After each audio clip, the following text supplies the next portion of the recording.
Hey guys, welcome back to the channel, or if you're new, welcome. We're going to get back into more Amberlynn Reid content. Now, quickly before we get into it, I did upload the videos for 6 p.m., 7 p.m., 8 p.m., at least my time. I don't know what time it's going to be for you guys. Obviously, different time zones, it's going to change. I do apologize for that. It just happened because the power went out last night. We had a big storm and it knocked the power out. By the time it came back on, I was already on my way to work, so I was like, well, that was inconvenient. But thankfully, I did finish them and post them for those times, so hopefully you guys don't mind too much. That being said, these videos should hopefully be up by the beginning of the new day. Again, at least for me, depending on where you are, could be earlier, could be later. We are just hopefully get them done and posted before, the power kicks out again tonight. So, here's hoping. But let's get straight into Amberlynn's new video. Probably another one where she's crying about rarity, but who knows? Let's get into it, shall we? Hello, welcome to a new Vlogmas. So I'm finally wearing my Capricorn necklace. I love it so much. So if you guys don't know anything about me, I do prefer a shorter necklace. So I always wear it the shortest it can go. Cause I just don't like a long necklace. I don't really know like what it is. I just think necklaces look better like on me when they're closer to the neck. So I'm not going to go for the low-hanging fruit, but I'm pretty sure we all know what I'm thinking. for today's perfume, I'm going to be wearing some of this Marc Jacobs perfume in Perfect. It's just a little sampler. Oh my god, it smells so good. I don't think I'm going to wear any earrings. I'm all for wearing what you want, but Amber, please put a shirt on underneath that. It is way too visible. I don't want to see you cleave. I do want to talk to you guys about something, and I know people are going to get very upset with this decision. I am fully aware of that, but I think I need to do what is best for my mental health. I'm pretty sure most people in my community have already seen the photo that Emily has posted of an aeroplane, and we're all pretty much assuming that Amber is going to go back to Oklahoma soon. So her doing this video is a manipulation tactic because she's simply trying to preface and end the conversation early of her going back to Oklahoma without Rarity.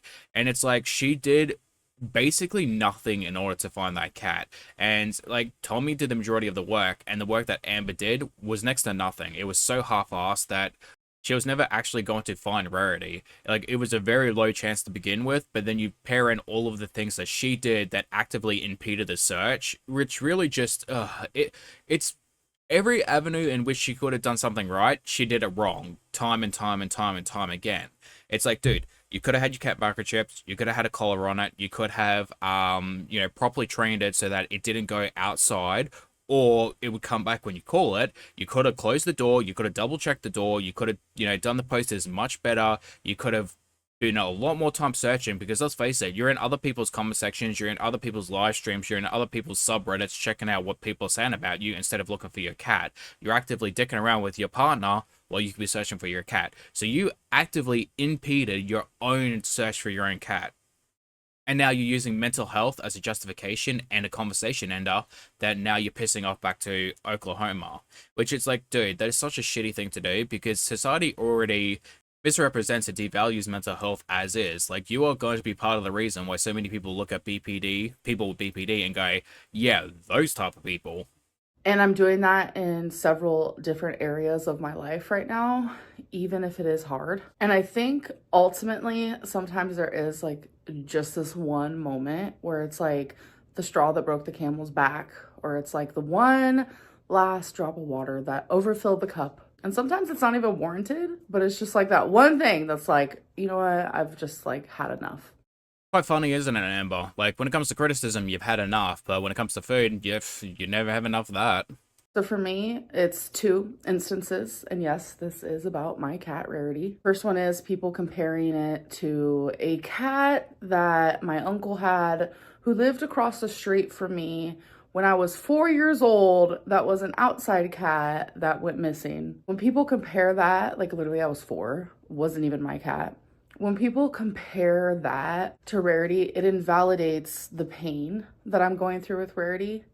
Here she is literally admitting that she's in other people's comment sections, checking out what other people are saying about her. So it's like, if you can sit on your ass and read comments about you, and you can be in people's live streams talking shit, why not actively get up and look for your cat? Like, you can say that you want her back, but it's not showing. Because if you can be in other people's chats reading the comments about you, you've got too much free time on your hands, girl.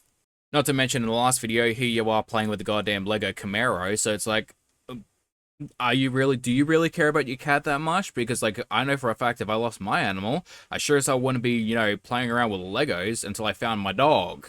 Which, honestly, the good thing about Banjo, he's very food motivated, so he'd probably just show up back at 6 o'clock and be like, yo, Dad, where's dinner time? Because that dog has an internal clock.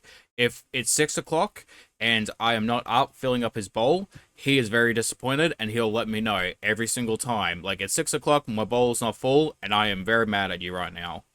And it kind of takes away everything that I've shared about this situation. This whole thing has been absolutely heartbreaking for me in more ways than one. I have lost a fur baby that I considered, my daughter. Like, I can't have... Oh, no, you did not. Like, I am an animal lover through and through. I see them as one of the most important things in my life. But you are not going to compare the loss of an animal to the loss of a child. Because I have seen way too many good women who I care about on such a deep level lose children. And it is not the same thing. I have lost animals, but it is not the same thing, Amber. Do not even try that with me. Absolutely not. We are not going to do that. Because you are lucky enough to never know what it's like to have a miscarriage. You will never know what it'd be like to actually lose a child. You do not know that feeling because you will never have that chance. And that sounds harsh, but some people do not deserve to have children, and she is one of them. Real children that was taken from me when I was diagnosed with cancer. Here we go, the same sob story again. Amber, you actively aided in giving yourself cancer. You willingly chose to stick to a high-fat diet which increases the hormones that give you cancer.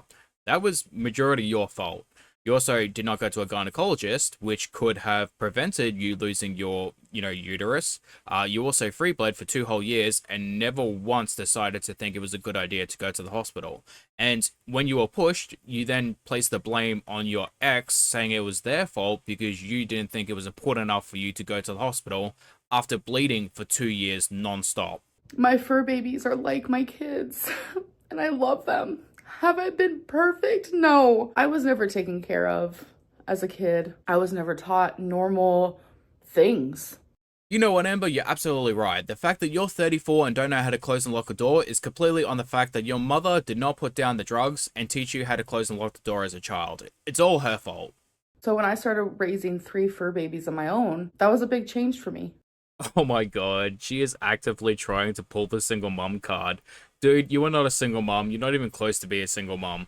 Animals and children are 2 very different things. Also, you shirk your duties for being a pet owner every single time you get a new caretaker. So you can't even say that you're a single mom, even in a joking manner, because you don't take care of your pets when you get into a relationship. And dude, all you do is feed them and give them water occasionally. So it's like, you're not even really a good pet owner, so don't even. I have never and would never do anything to hurt them or to make their existence harder. I have tried everything I can to love them and care for them because they are ultimately my world. Even besides taking, food from Monkey, causing him to get upset, or leaving Twinkie shaking in pain to go get food, or letting Gracie May out, and then going to the movies, or taking Twinkie into the river, dropping her in the river, which made her incredibly upset because she was screaming that she wasn't happy, or have at the time you decided to throw a cat over the back of your head just because you didn't want to place it down normally.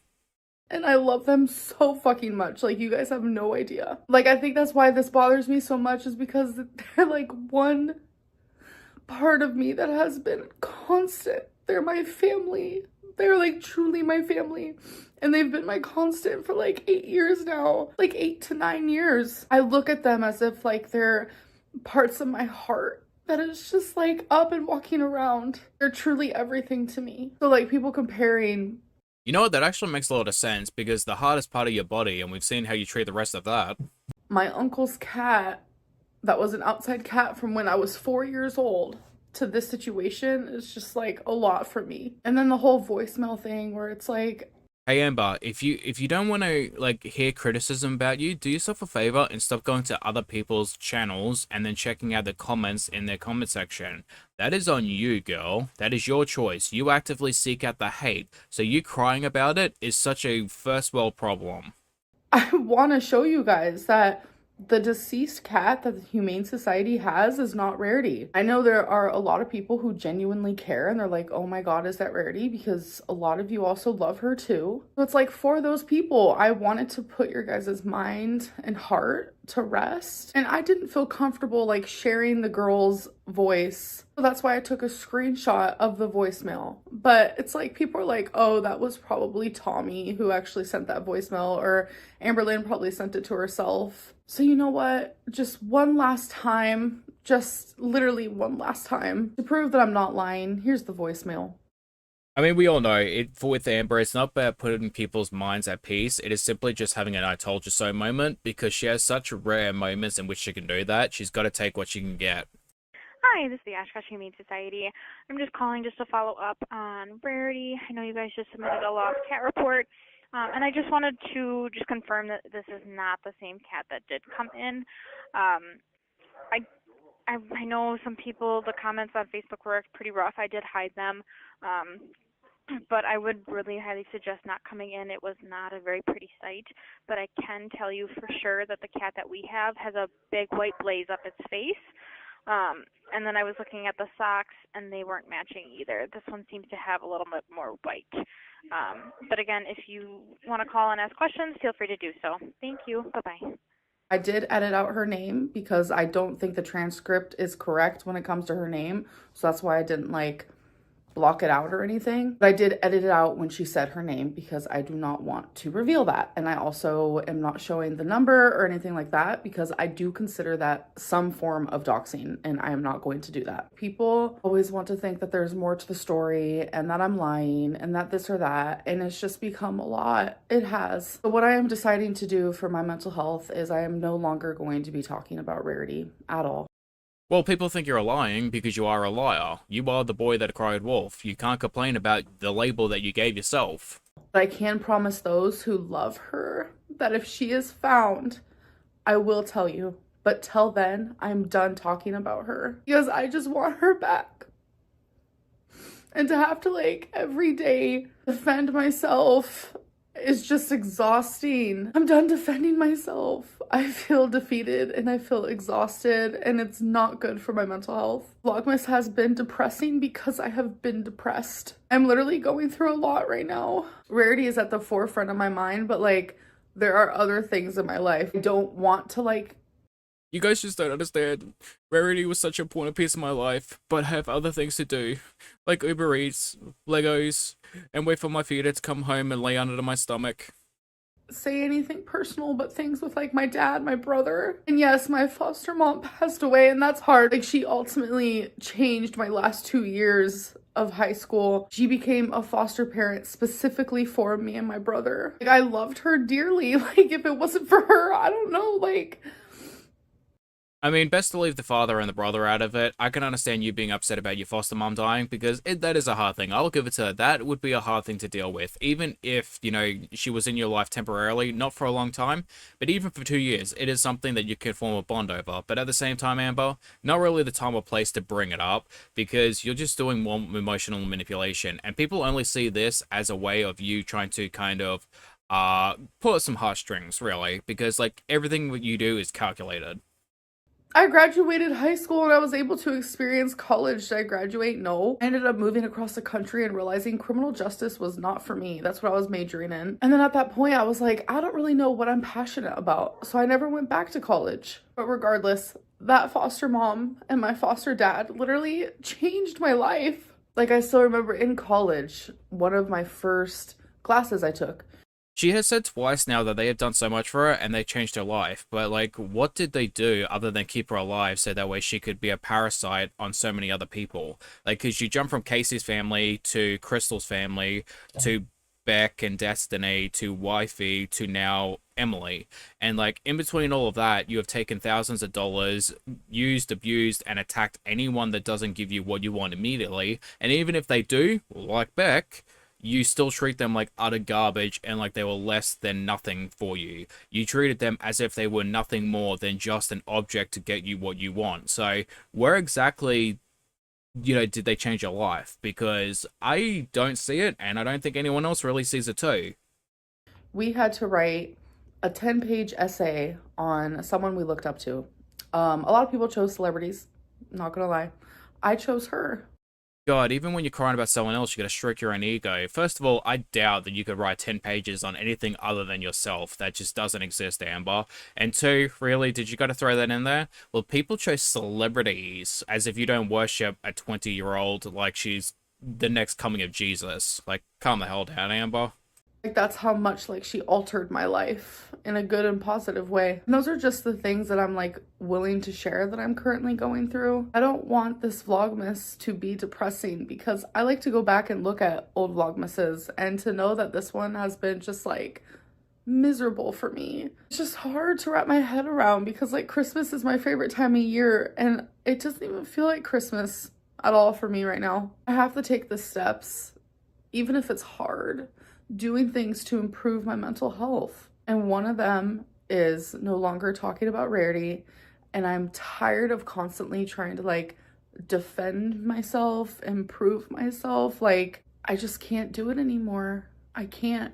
And I hope that you guys like genuinely understand that, please. Again, I am sorry this Vlogmas has been depressing, but I am going through a lot right now, and that's definitely reflecting in my content. And I hope that to change soon. But I do hope that you guys enjoyed this Vlogmas. Thank you for spending it with me, and I will see you in my next one. Bye. Alright guys, come to the end of the video. Thank you for watching. I hope you guys enjoyed. I know it was a little harsh in this video, but honestly, just when you think she can't get just any deeper in that hole, she just keeps digging. Like, I'm surprised that she has not dug through the center of the earth at this point, just how big that hole is now. But hopefully I get to see you lovely people in the next one. Bye-bye.